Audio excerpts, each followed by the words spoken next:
tem sabirata Kalkan Sylvia Women Ministry Advanced Christmas Minron Man Turin Donald Trump Man Tuiti Melina Rose Trump alo kalang ana Tuiti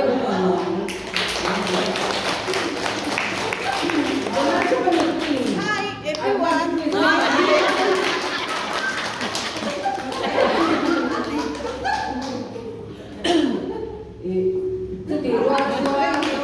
Bye bye.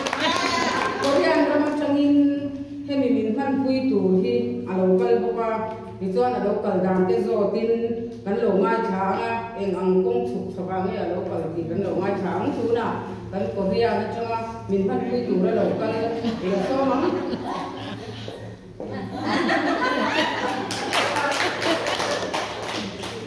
eng ang alo kal nge ani alo kal dam lo ngai thang kan ron le khan Ya boy. Yo. Asumro ko halti. Kunti amati. Korean ramang changin Kalkan Sylvia Advanced Christmas man pui tu dia thuk thawa kalau kan na sa he maya Abi ko tura. Wa ji pu tu ta pa. Abi tu pang tu ni. Soalnya ini kalau dicuan sih cara ini kalau lihat Ya ya bu ha. Ang ji wu du ha. Ji bu ha tu ha.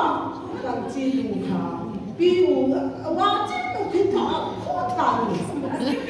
Kalkan Sylvia Women Ministry te dampret ya kan ini saja orang musim jadi kecaman orang ini dia Yo. Yo. Ang bi tu ha. Asibu ni tang tu na ni ha. Jadi lain kampung dia ni bawa inti mau song tinggi aduin arau kui kan dia ni Yo. Yo. Yo.